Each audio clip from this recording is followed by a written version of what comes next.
All right, well, we're here with Tim Coles, formerly of the University of Plymouth and currently of, where are you located exactly? Well, formerly of Plymouth, now of nothing. But Well, no, but where are you located, like geographically speaking? in France. In France, okay. So Yeah. we're going to talk about basically the thought police and when they come for you, what happens and Yes. how you deal with it and what this means for the greater infosphere. Well, So deal with it the French way: spit snails at them, frogs' legs. hey, a barrage of reptiles can meet reptiles with the Yes. best of them, I think. Yes. We'll ask David Icke about that. Exactly. So let's start with, I guess, what kicked all of this off, and when, of course, because we need to have some sort of temporal situation here. But when did all of this start happening? You were basically unceremoniously removed from your position, and without any advance notice, right? Yes, it's a pretty tedious story. So maybe I'll start with some broader context of the whole clampdown of freedom of speech and censorship in academia. I think we're in a different world now, where in the past censorship was almost the exclusive purview of the state or the church or corporations. But now it seems as if censorship has been monetized, and there are all these academics and think tanks who are given a kind of a well-funded government hammer. So they see everything as a nail of disinformation. And anything that deviates from the increasingly narrow orthodoxy is seen as fake news or disinformation that they have to counter. And of course, they have a financial incentive now to do it. So censorship is being outsourced. So you have the Poynter Institute and Full Fact and all this sort of thing. And it's a little cottage industry of shutting people down. I think if they were to say, we are funded by the government, you're deviating from what's acceptable thought, here's why we don't like it, that would be one thing. But the way that censorship is working today in our Western so-called democracies is to actually just ruin people's careers and ruin people's lives and try and shut people down. And I don't know if this is just stupidity, because the effect that it has, it drives people to the right wing who now pose as the protectors of free speech. They say, come to us because, we champion free speech. So if they're just being stupid, it's having the opposite effect of what they intend. It's not being liberal and protecting minorities. It's actually driving. That's not what they intend, though. No, I don't. The effort no, is to provoke a crackdown that yes, can then be used to further this yeah, cycle. yes. That's why I qualified if, because I would more agree with you. So the most generous thing we can say about it is it's stupid. But I would agree with you that there's probably a darker strategy behind it to drive people into this kind of dialectical situation where they can control or attempt to control both sides of the narrative. So I think that's what's going on philosophically.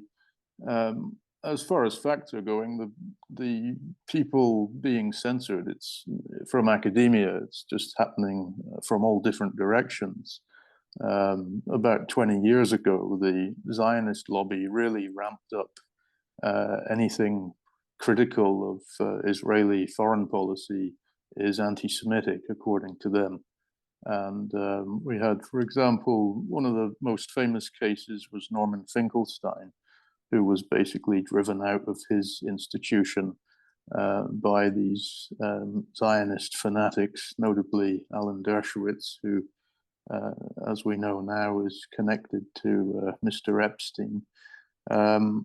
So you have many other examples of this.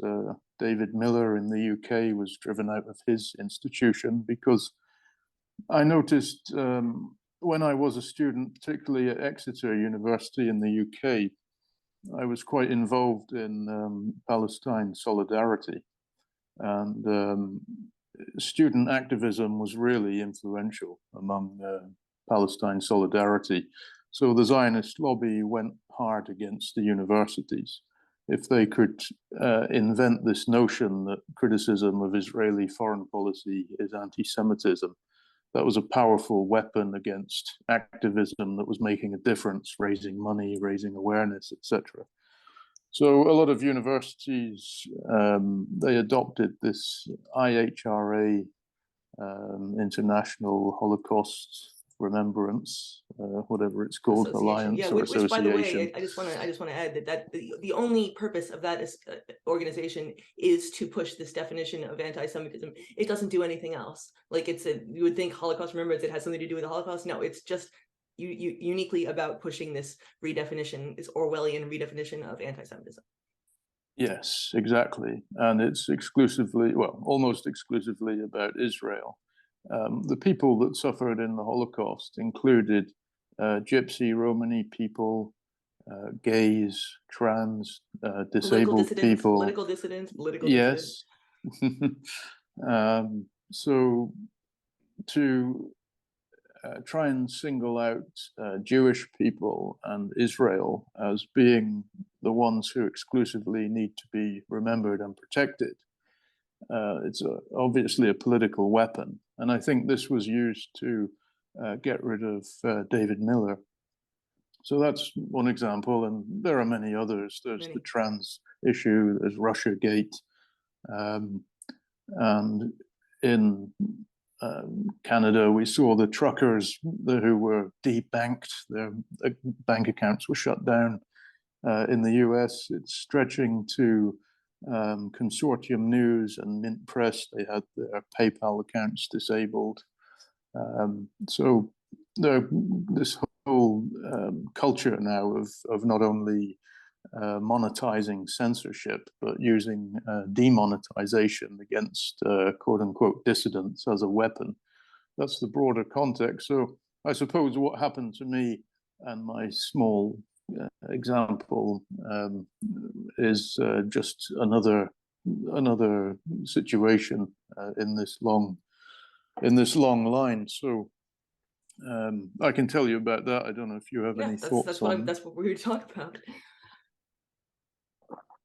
So I got my PhD from Plymouth University in 2017, and once you graduate, you can keep your email account open. It's called a discretionary account. And I used a political friend of mine called Dr. Moforth, who's at the business school, to sign off on my account. And then a year or two later, I received funding from a trust to study audio description for blind and visually impaired people, which is totally separate from my politics. I never got any funding or wrote for the university about that. And so I had an arrangement with the university where they would act as a host institution. And my work was funded. It was cost-free in the sense that I never made money from it. It was just the work I was doing was funded by this charity, Pocklington Trust. And so that was the continuing arrangement. And last October, the October just gone, I tried to log into my university account and couldn't get in. That happens sometimes because of stupid technology issues. So I called the IT support, who are usually very helpful. No, we don't know, we can't tell you. So I called Dr. Moforth, the sponsor of my discretionary account, and he said, oh yes, I meant to tell you, there are emails flying around about you.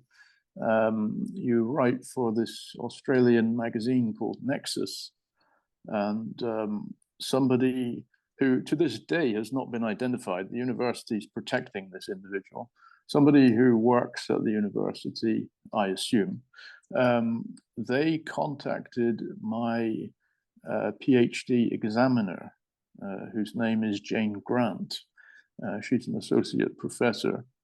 And I don't know what was written, but Martin Moforth, my sponsor, he gave me the emails, which was very kind of him, because all this was kept from me. And Jane Grant basically wrote to the IT support and to the doctoral college, never wrote to me. I never got an email from the guy or woman accusing me of, bringing the university into disrepute. I never got an email from Jane Grant. It was all done behind my back. And she basically said, Coles is a conspiracy theorist. She actually wrote nothing specific, just general outlandish conspiracy theories. So I haven't even been accused of anything specific. That is bizarre. Were they planning on telling you at some point, or were they just waiting for you to try logging in? And no, I don't know what the motivation was, other than people with a little bit of power think that they're God and think that they can just toy with you. But treating somebody that way, it's only going to blow up in your face. It's not very clever, unless that was the plan. I just saw that I have a low battery, so I might have to ditch the headphones and plug the battery in. But anyway, so what happened then? Yeah, she wrote in the email, let's see if we can get him off our books, so to speak. That was the phrase she used. So she wrote to the doctoral college and IT, and they tried to identify my position. They didn't even know that I had a contract to do this postdoctoral research. They just assumed I was using my old account to pretend I was some kind of researcher or something. So they hadn't even looked into it. Fact checkers didn't do any fact checking. I'm shocked. It's amazing, isn't it? So anyway, then I was actually threatened by the head of the business school, because, as I said, Dr. Moforth was in a separate school, in the business school, the sponsor of my account. The head of the school there is a Katie Anglis, and she wrote to me saying, I understand you've been contacting staff to try and get your email account reinstated. Don't do this. And then she actually wrote in bold and underlined. So I took that as a threat. And I then went to the doctoral college, who ignored me, and then said, after I pushed them, we can't help you, it's not our business. They were copied into those emails. And the head of the college, who I think is called Christina Rivas, she was part of the mechanism that got my account locked, and then she was pretending that they didn't have anything to do with it. So they don't seem very bright, these people. But anyway, so they basically told me to fuck off. So I went to the Vice Chancellor, Judith Petz, and she assigned an investigator who just seemed like some random person, somebody who is like a cancer researcher. They obviously don't have a process for dealing with this sort of thing. But he sidelined all my complaints about being threatened and about basically what amounted to bullying because of my political views. He did agree that I should not have had my account terminated in the way that it did. And he's said it should be unlocked for 1 month. And after that, I'm out. So, so this is obviously not acceptable. And I shall be taking this to a higher authority. Well, when you were threatened by this person who sent you the bold underline thing to not pursue it further, did you respond to her? Did you carry on that conversation further? No, because I think it's, now I've got this evidence, I think it's best to at least first to try through different authorities. How many channels are there in this university for taking something up a chain? Did you try all of them, I assume? Or it should be just the doctoral college, but because they ignored me and then told me to go away, and they were part of the problem and wouldn't acknowledge it, I then went to the Vice Chancellor. So at the university, I guess the highest authority would be the Chancellor, but there are, because it's a UK university, there are other mechanisms outside the university. But, well, there's an ombudsman, for example. So, but who knows what will happen with that. But the point is just that what happened to me is just another example of political censorship based on things that you say that people don't like. But Yeah, I I was was going to ask, told. what do you think that it was that caused them to set this whole process off? Well, I had written a series of articles for Nexus because this is what was allegedly the problem, Nexus specifically. In recent months, I've been looking into elite child trafficking. And this is an area that I'm not saying I'm important enough to be killed or anything, but people do end up dead when they start looking into this. So getting your university position terminated might be like a warning shot. But I wrote about 3 articles dealing with the subject, either directly or indirectly. The first was about how the intelligence services are working with quote unquote satanic or left-hand path groups like the Order of Nine Angles and the Temple of Blood. The evidence I had for that was just simply court documents saying that such and such person is an informant for the FBI. So that's my conspiracy theory. Actually. I think I stumbled upon that completely independently of like looking at your stuff. I just was reading about that group because I was looking into intelligence infiltration of the things that are used to initiate crackdowns. But anyway, continue. So these groups supposedly, and the people making these claims, hope not hate is one, which is an MI5 front. So again, we never know what's just disinformation, but they are encouraging their members, these left-handed path, left-hand occult groups, to abuse children as part of rituals. And I assume the intelligence agencies use that for blackmail then, because that's their modus operandi. And the second article was specifically about that, the long history of intelligence agencies abusing kids to blackmail people. Epstein is the obvious one. There's in the UK, in Northern Ireland, there was Kincora Boys Home in the 70s and 80s, many others. And the third article I wrote was about normalizing what's called pedophilia, which philia is love. There's no love in this, it's just abuse. So I don't like that word really, but normalizing the sexual abuse of children in the current culture and media. And it was after I published these articles that the flags seem to go up at the university. That might be a coincidence because Duncan Rhodes, the editor of Nexus, told me that there are some pressure groups trying to get Nexus banned in the UK because of its stance on COVID and the so-called vaccine. So I wonder if... And the Nexus is an Australian magazine, you said? Yes, yeah. Interesting that they're going after that one at the same time as they're going after New Dawn, which is also an Australian magazine that you write for, that I've also written for, that is also being pursued for its take on COVID. I mean, I think that this seems like a coordinated operation with across the Five Eyes. Yes, yes. I did think actually about the Five Eyes too, but I'm fated with Australian magazines at the moment.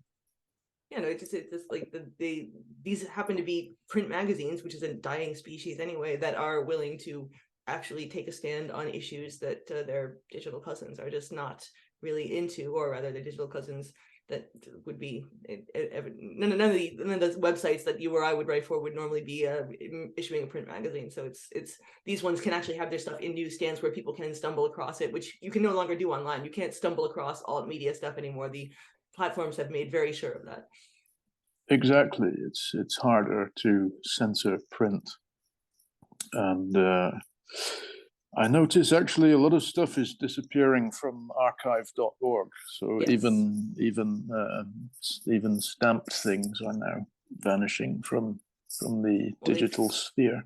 They've been taken over. I mean, I think it was last year or the year before, these foundations started getting involved and getting the same foundations that are responsible for information control across all other spheres. Wikipedia, of course. I mean, the Newmark Foundation, Robert Wood Johnson. Well, Robert Wood Johnson is more COVID stuff, but like Hewlett Foundation.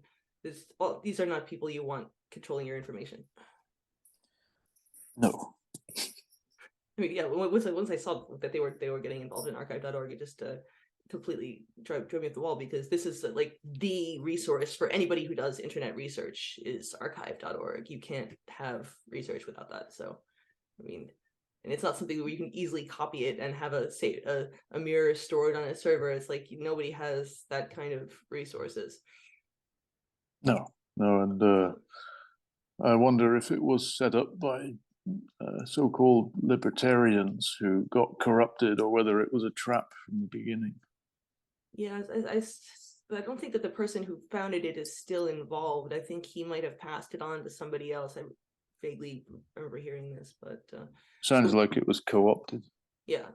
So you said you saw the emails that were behind all this. Like, did you said, but you didn't get to see who was the originating person, or you didn't get that email, or? No, there was a guy who I've never heard of copied into this for no apparent reason, called Cornel Sanvos. So I wrote to him to say, can you confirm or deny that it's you? I'm not accusing you. I'm just looking for confirmation. Never received a reply. So I wonder if it might be him, but I don't know who it was. These people obviously have no honor, because if you have a problem with somebody, you could write to them and say, why are you writing this rubbish and bringing our precious institution into disrepute? But none of this was done. So yeah, I mean, it makes me wonder how they exactly came across you in the first place. I mean, are they just digging through Nexus magazine looking for people who they can find ways to attack by way of their employer, or?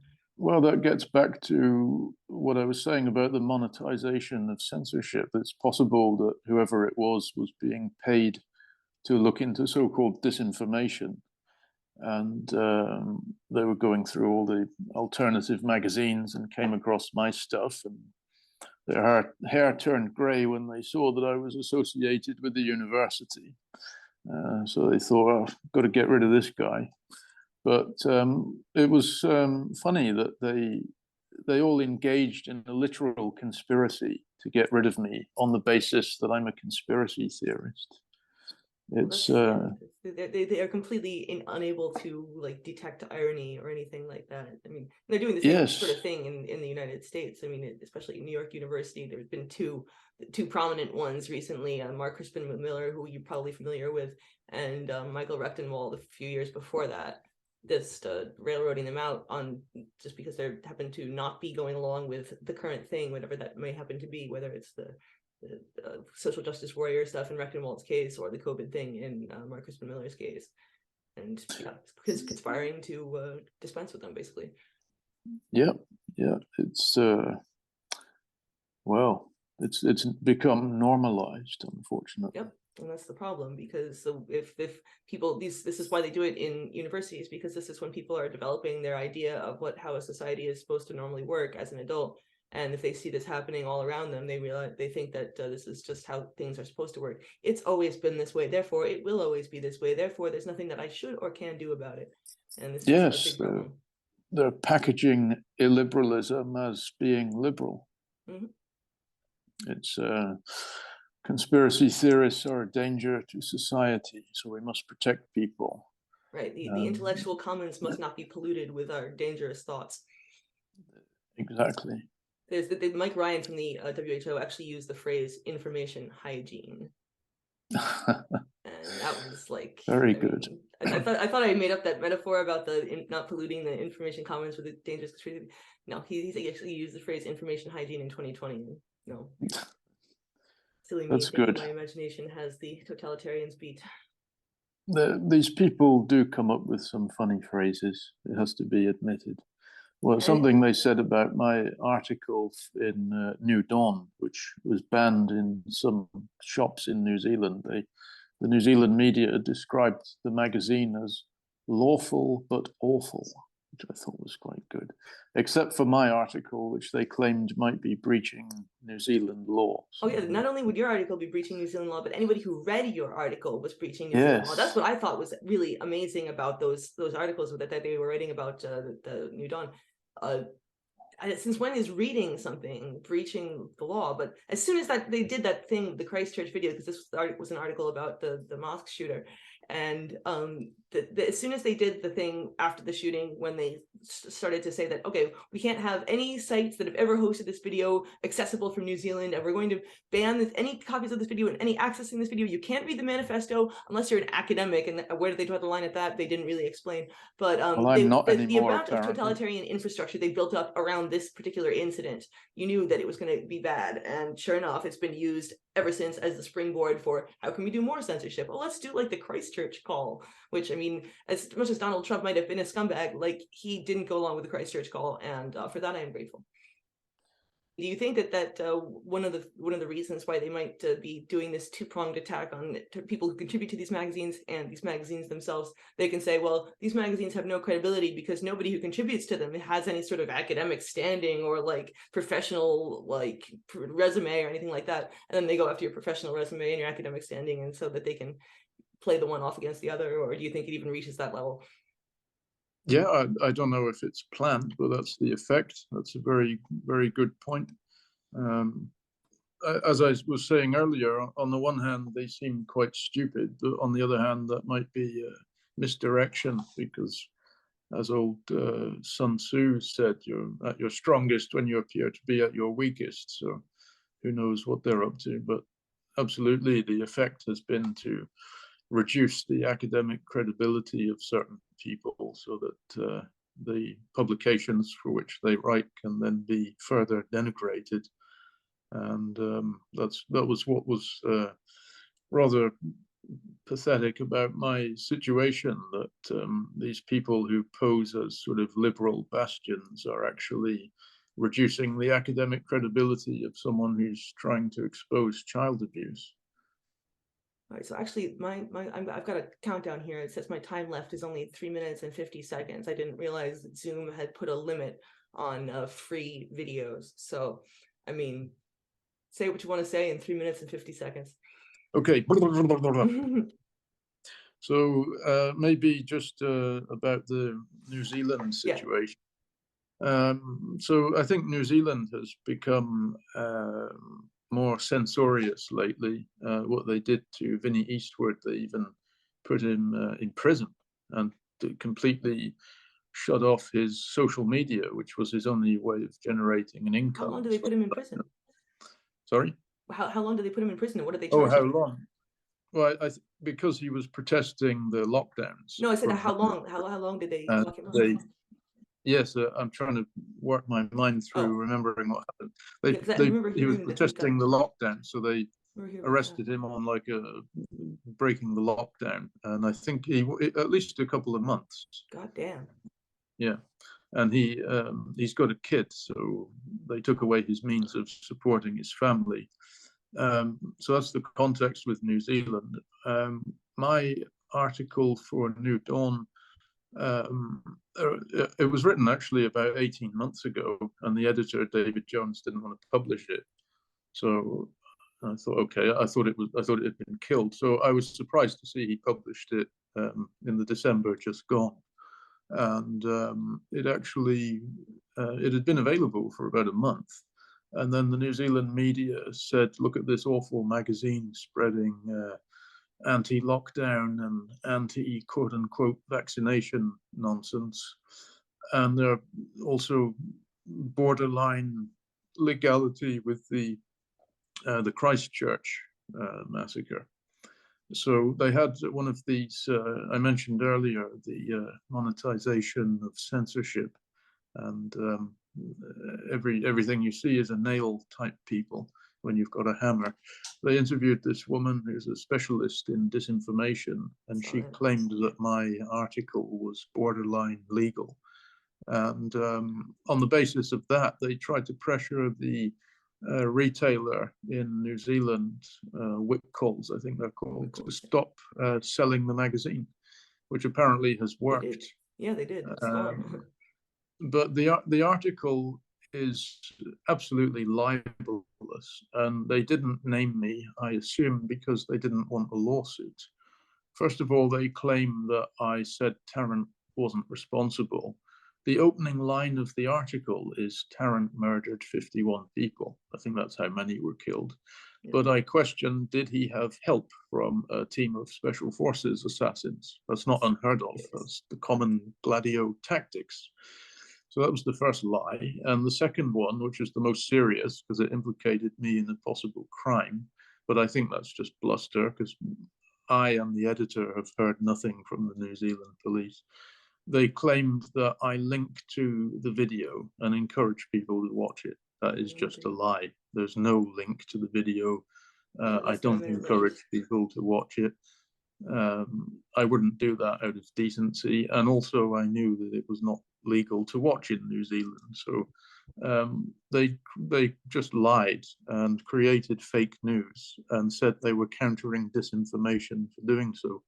So disinformation with more different disinformation. That's how they do it. Yes, yeah, that's the normalization of hypocrisy, and well, we're just in clown world, aren't we?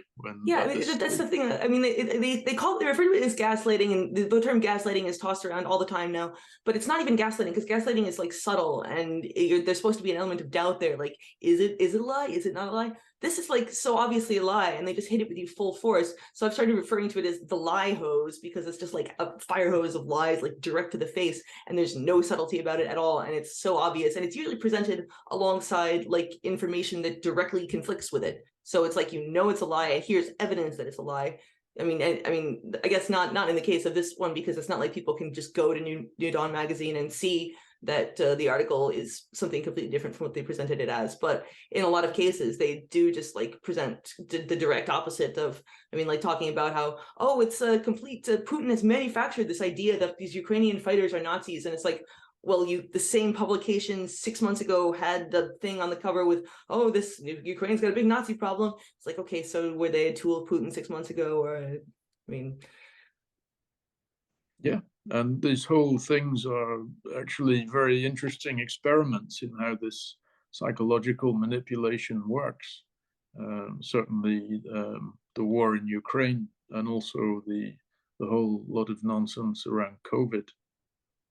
Yeah, especially the COVID thing, because people can see for their own eyes. It's not like Ukraine where it's halfway around the world and you don't necessarily know what's going on. But COVID, like, yeah, you could see. People were going around to hospitals and seeing that there were just not these like huge piles of bodies. I went to when I drove my bike out to the beach from my old place, I stopped by Coney Island Hospital, where they had one of those big COVID tents. It was empty. There was 2 people walking around in there making notes on the empty beds. Yeah. It was in the UK, they mostly confined it to old people by shutting them into homes and letting them spread it among themselves and dying. Oh yeah, and loading them up with like sedatives and opioids. So like, yeah, sure, that's really going to help you breathe. And then not feeding them. Wasn't there like a basically euthanasia protocol that they were putting people on? Yeah, and also covering up statistics. But the whole psychological aspect of how we are gaslit or gaslighted, I still don't know the correct grammar for which, but do you think that that's teams of psychologists have been working on this for governments? Of course. We have the nudge unit in Britain. We have all kinds of like the private corporations in the United States, RAND, all of these think tanks. These people have nothing to do but sit around and like brainstorm ways to mess with our heads. And like I think that a large part of the COVID thing was a non-consensual behavioral experiment, which is why I wrote a bunch of articles like about we need another Nuremberg doctor's trial, because these people experimented on the entire population without anybody's consent. And they're still doing it, and they're getting away with it, and that's not acceptable. When you let somebody get away with mass murder, they're just going to do it again. Oh, sure.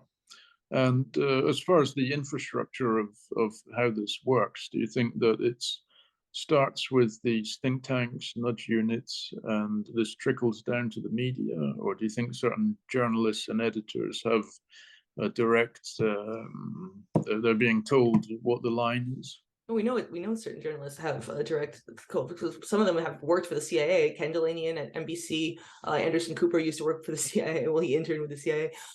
Judith Miller was part of the Dark Winter simulation, the 2001 tabletop exercise at Johns Hopkins that simulated a biological attack and had participation from members of the national security state, and this one New York Times reporter who happened to be the point woman on their Iraq War coverage, or rather their coverage that got us into the Iraq War. So yeah, they're definitely embedded at the highest levels, at least at the highest levels of think tanks, not at the highest levels of who's pulling the strings. And they're not going to let them into the meetings of the people who sit there with large piles of cash around. And I mean, they're not on that level. But yeah, there's like the errand boys, the Don Lemons, and then there's like the journalists who actually have some idea of what's going on, which are the ones who used to work for intelligence agencies or still do. And a lot of these people, former intelligence, or every CNN contributor is like a former CIA director, and it's really embarrassing at this point. This is not media. I mean, what's the situation like with media in France? I'm curious. I don't listen to it, so I don't know. It's so dreadful. Back in 2007, I think the European Union imposed a directive called the Audiovisual Media Services Directive, which was basically written by corporate lobbyists. And the whole idea, they called it harmonization. We want to harmonize media across the EU level, which of course meant creating one big corporate monolith. Yeah, exactly. So most of it's garbage, like everywhere. Yeah, I know they banned RT across Europe. You couldn't access it. Yes, they banned RT, but they didn't think to ban archive.org. So if you want the articles, you can just go and, at the moment, you can still find them. Or you could use a VPN. I mean, did they ban VPNs yet? If you, not yet, but if you can get them to work, I still never figured out how to do that. But anyway, the Rumble, I was very disappointed because the French government told Rumble, you cannot broadcast RT because you could just watch it through Rumble, which wasn't banned in Europe, as far as I know. But Rumble basically said, fuck you, if you're going to censor any content of ours, we'll pull the whole thing.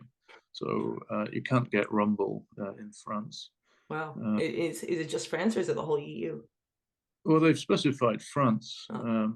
I could, if I go to another EU country, I could try and log in and see if that's banned there. But so you think all these CIA-linked journalists you mentioned, you think they sort of get the ball rolling and then other journalists join in with groupthink? Yeah, they don't. There's a lot, also there's a lot of like the funding that of these organizations. I mean, the Gates Foundation is generally used as like the archetype for this, but there are other private foundations that fund these organizations. Gates funds basically every mainstream media organization in the English language world. Every reputable organization gets money from the Gates Foundation, Bill and Melinda Gates. Yeah. And so we know where the groupthink comes from on that, and just in general, even if they leave somebody out, it's like they fund the journalism organizations, they fund the journalism prizes, they fund the fact checkers, and so if everybody's reading from the same hymnal, then they're all singing the same song. And it's universities too, of course. So I mean, I don't know if Plymouth University takes money from them, but if they don't, every other one does, and they don't want to be the one who's out of step with everybody else, because there is definitely this like herd mentality among journalists. Nobody wants to be the one who sticks their neck out, and that's, I mean, I don't know. Have you seen this happening, like in terms of this censorship, this pursuit in terms of anybody else at the university, or do you not really associate with them? Well, I suppose it's all where the power lies, because there was a guy who, a physics professor, who tweeted "White Lives Matter," and the university didn't like that and were going to get rid of him. But he's funded by the Pentagon. So then they had to leave him alone. Wow. And that's interesting. I'm not saying he should be banned for what he said, but the fact is that normally that would have resulted in a sacking. But they, that's where the power is with the Pentagon. So they didn't want to lose that funding. So nothing came of that situation. And the university is also funded by DARPA. particularly with in the medical sections of the university. So exactly what caused them to get rid of me, I still don't know whether it was what I wrote for Nexus or whether it was the general culture of being funded by DARPA or other parts of the Pentagon. So I suppose it depends on what utility you have. If you're involved in peace circles, then that's not profitable or interesting for an academic institution. And the military is definitely going after quote unquote disinformation. I mean, they've partnered with this organization NewsGuard, who you may be familiar with. Yes. Did you read Max Blumenthal's response to NewsGuard? No. Oh, that's very good, actually. Max Blumenthal said, you know, we're not going to be groveling to you for approval. So it's quite funny, actually. It's worth reading. They're really, their arrogance is so, like, it's just really disgusting, because it would be one thing if their propaganda was any quality. It's just so bad, though. It's like they don't even try, and so they just hammer you in the face with their lies instead. And it's embarrassing, because our tax dollars are funding this, and like, you would think we could at least, I don't know, buy something nice. Well, that would be a dream, wouldn't it? Buy something nice. So that's, and what about in the US in terms of academic censorship? Because I noticed that people who have said things that by the standards of normies are quite outrageous, like Jim Fetzer, for example. As far as I know, he's still a professor emeritus. And Jim Fetzer is an intelligence asset. This is, yes, I wondered, is this because people like Fetzer can say the most offensive things and remain in post, whereas the rest of us get kicked out? Is this... No, Fetzer is totally an intelligence asset. He's not going anywhere. I think he's a credibility grenade that they like to throw around and use him to diminish the credibility of other people that he appears on their programs, or he appears just in close proximity to them. Like, he radiates like discrediting vibes. I don't know. But yeah, in general, if you're not intelligence or some other sort of asset, yeah, you get, if you wrong think, you get removed. I mean, Mark Crispin Miller, all he did was talk about the mask, the mask in terms of propaganda and its value as such, or the ways that it was being used as such. Not even saying that you guys shouldn't wear a mask. This was during his class at NYU in, like, I think 2021 maybe. And apparently some student who he had like 0 interactions with and probably wasn't really a student reported him, and then he got railroaded out of his position. So it's like, and it's becoming for less and less things. I mean, you can say kill Whitey and keep your position, but that's because kill Whitey is on narrative today, and maybe tomorrow it's not going to be on narrative. But there's just like people are getting away with just pushing the lowest quality ideas as being academically valid. And then I don't mind if they have countering ideas that are not low quality, but if you're only allowed to just have this low stuff, and no wonder that university enrollment is down. Nobody wants to deal with this.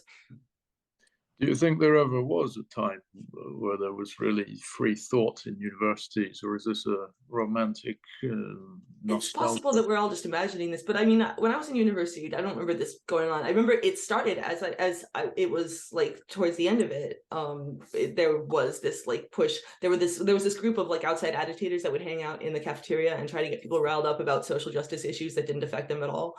And they didn't go to class. They weren't, as far as I could tell, they didn't have any real association with the school at all. But they managed to finagle themselves a social justice center in the new building that they were constructing. And yeah, the place has gone really down the tubes. But I do think that there has been more academic freedom in the past. Maybe there was never total academic freedom, but I think that there was definitely a lot more latitude to just do what you wanted to do. There wasn't so much of this, like, there's been a buildup of the administrative layer in universities and schools in general, just these bureaucrats who do nothing except just sit around twiddling their thumbs or looking for people to censor or looking for people to interfere with because they have no other purpose. They have to make themselves useful. And so they create this need for censorship because disinformation is a problem. Infodemics are killing people. Infodemic wasn't a word until 2020, although actually it was. And they tried to trot it out during SARS, the original SARS, and then it didn't take. So they put it back in the bag and they sat on it for like years. And I mean, it's pretty interesting. The Washington Post was credited with bringing that one out. And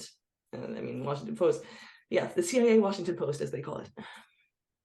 So maybe then there were always constraints on free thought in universities, but today the penalty for deviating is harsher.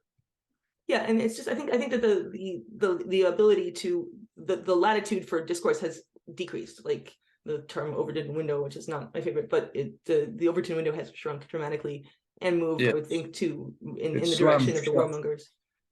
Yeah, slam shut, and the birds are flying into the Overton window one at a time. Thud, thud, thud, thud. Bunch of pigeons piling up on the ground. But I mean, have you seen a corresponding like decline in academic freedom where you are, or is it like what do you think that in terms of American versus like British or European university, which has more? Well, this is completely subjective opinion, but I've always thought the American universities had far more freedom of thought and expression than in the UK. It's a much more diverse culture, and maybe there's more corporate funding in the US compared to the UK. I know in the 80s, for example, there was a deliberate effort by Margaret Thatcher to cut funding for university, particularly for peace studies, which is an obvious target.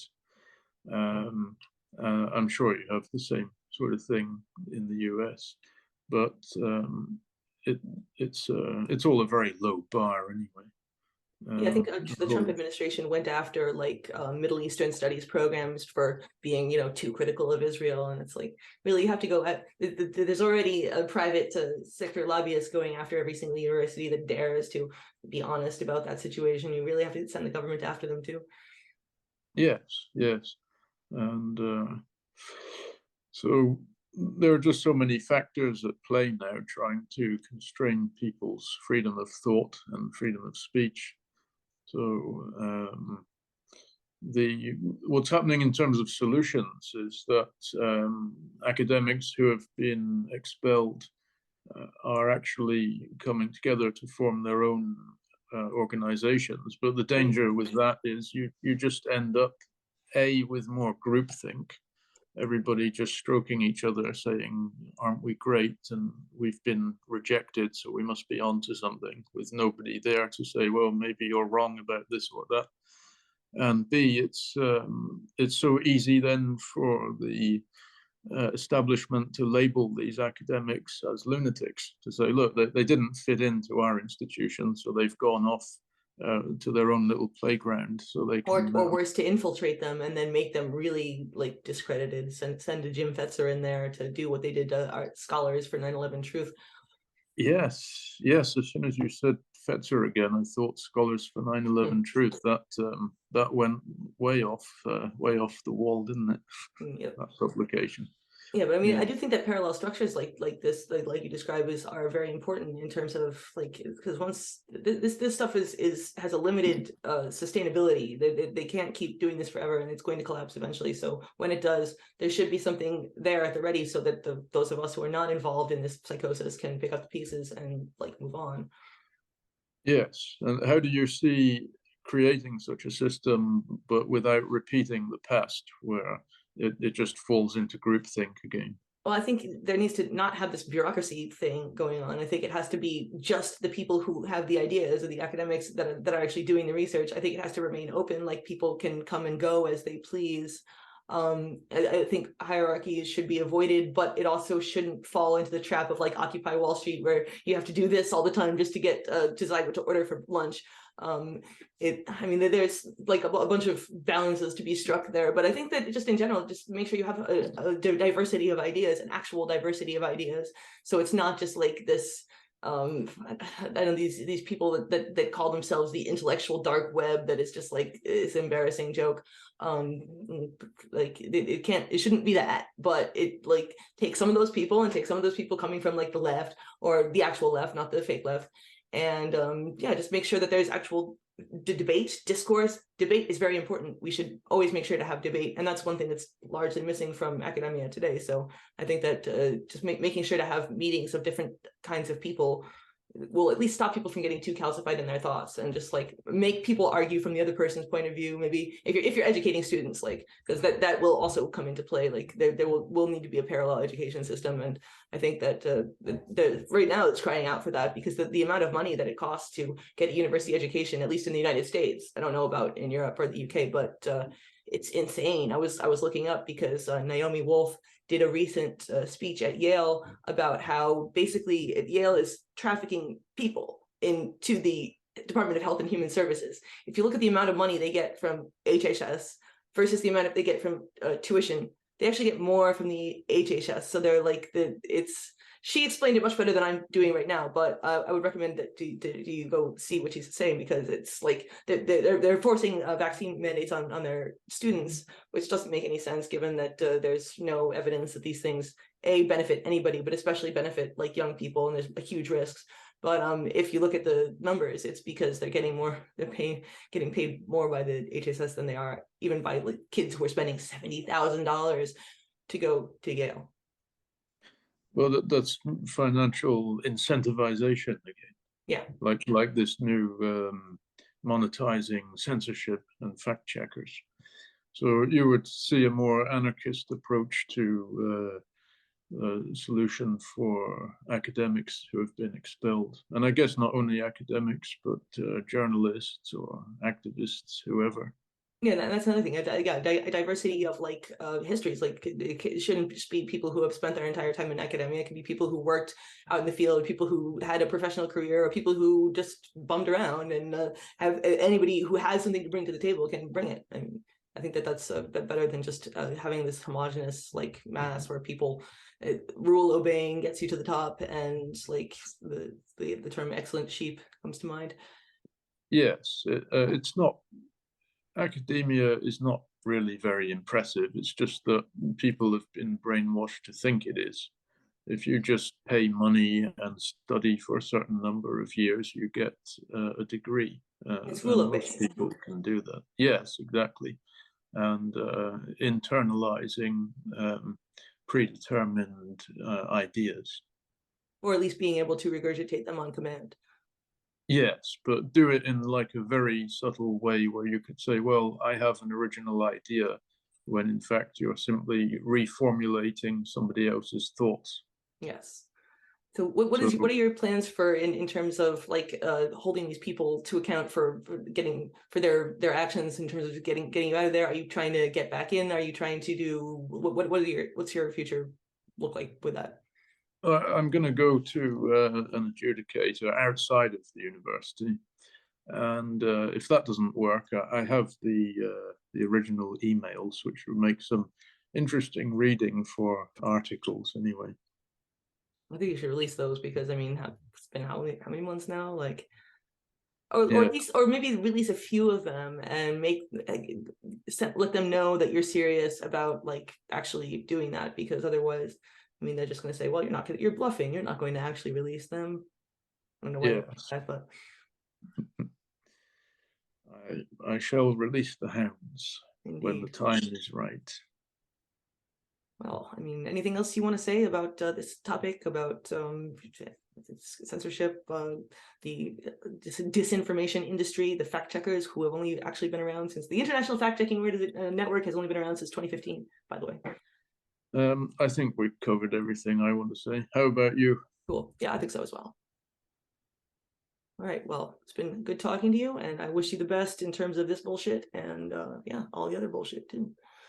Yes, and the same to you. Thank you.